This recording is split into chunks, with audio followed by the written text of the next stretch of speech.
guys are constantly disproving traditional thinking by continuing to surprise us with their behavior, both seasonally and situationally. That's a big part of what makes fishing for them so cool. Came up out of the muddy water. They are pretty here. I'll give them that. It's a really cool fish. It's truly a life pursuit when it comes to figuring them out. And although looking for the usual suspects, like rock piles, sand to gravel transitions, and wood, when it comes to structure may be a good place to start. Oh man, there's another one. Oh, Just yeah. a workout today. Yeah. Want to reel this line back in? Yeah, you might I was as just well. letting it out. Oh, this is another good one too. Remembering to explore additional differences like water clarity for these light-sensitive fish can actually be as strong as place as any to get your next bite.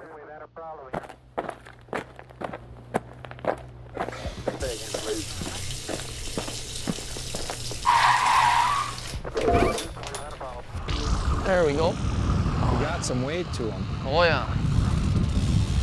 I'll get you the net. Yeah, hand me the net. There we go. Yeah, this is a good fish. It's good fish. Getting closer. How much Yeah. line left, Gary? I have 20 feet of line out. 20 feet? I usually fight them a little different and keep my rod tip close so that the fish pops up next. About 9 Yep. feet. Oh, Should be seeing him. there he pretty is, quick. there he is. Yep. All right. Woo! Look at this stuff. Giant. Wow. Got him. All right. Look at Yes. that. Look at that one. Wow. This is something else. It is, you know. Guys travel all over the country. And it's just right here. Yeah. Up in northern Wisconsin, you know. Everyone comes to the little lakes. All you gotta do is come to the big lake and catch some big ones. And you don't need that big of a boat. You know, the wind conditions play into factor, but you know, if a day like today, I mean, it's gorgeous out, you'd come out here with a 14-foot, you know, little fishing boat and catch fish. This is a lot like Green Bay and Saginaw Bay. I mean, if you watch your days, you can come here and fish easy. Yeah. No, this is a pretty typical fish, plus a lot of smaller eaters, and your next bite may be a 32-incher that weighs 14 pounds up here. You just never know. I like to give you a breakdown of the areas that we're fishing and where we're catching the fish, why they're relating to those areas. This is really kind of a cool area because it's gigantic. The shoreline area that we're fishing stretches from Duluth, literally, in my estimation, it would go all the way to Ashland, with potential fish holding areas. And much of this here closer to Duluth and up towards Port Wing has sand shoreline, but there are areas of rock rubble. Oh, then they'll stretch anywhere from shallow water out to 20, 30 feet. Some fingers around Iron River stick out even further than that. And on any given day, those fish can be located on those edges of the rocks, sometimes suspended out over the sand. You don't really know exactly where they're going to be. So, you know, we were driving around quite a bit looking for fish marks, found a bunch, set up, fish for a while, just keep moving around until you find them. The bottom line is you'll look at some of these shorelines up here and you're going to see sometimes there'll be a lot of mud in close to shore, kind of mud lines. Some days those fish are going to relate to the mud lines. If it's too muddy, don't bother with that stuff. But if it's a little dingy, it could be good. Or the clear water could be the key. The thing is, on any given day, key in where they are, use your electronics to mark them, and then set your baits up, and you're going to catch a lot of fish because there's a lot of fish here. And it is, for the most part, unexplored. There's not many boats, there's a lot of fish, and there's a lot of big ones too. Josh is getting serious now. He unclipped the boards on both of them just to give you a free rein. Josh, you're on it like white on rice, buddy. Get her. I'll let you get this board too. You're becoming a professional board unclipper. Them offshores make it easy. He's got some weight, huh?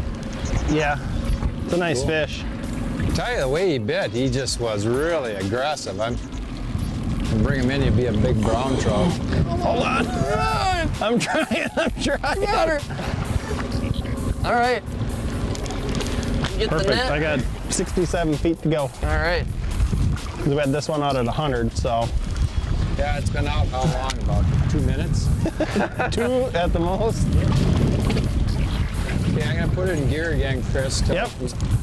How much left? I popped it in reverse so we can take a little bit of the pressure off. Get closer to the boat. I got 20 feet, 18, 17. I haven't seen him yet. 13. Oh, look at that walleye. That's a good fish, man. I can't see where he's at in He's relation coming. to your net. He's coming. Oh, turn him. Yeah. All right. Oh, got him. What a giant. Woo. That's a good one. Look at that fish. It's a good Nice. Yeah, it is. Yep.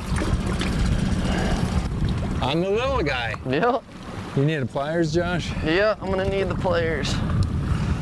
Yeah, that one's just we're getting ready and put it in different colors right now. Because we got the prototyping done on it. one. The purple looks nice. Yeah, the bait's got just a tremendous action too. It's awesome. Yeah, it's a nice fish. It's amazing how hard that fish hit that board. He just took it screaming back, almost like a salmon bite. It was Yeah, really, it just took off. I had my doubts if it was a walleye at first because it hit so hard. Yeah. It was a walleye. Yeah. He just wanted it. Oh, should we get him back? Yep. Yep.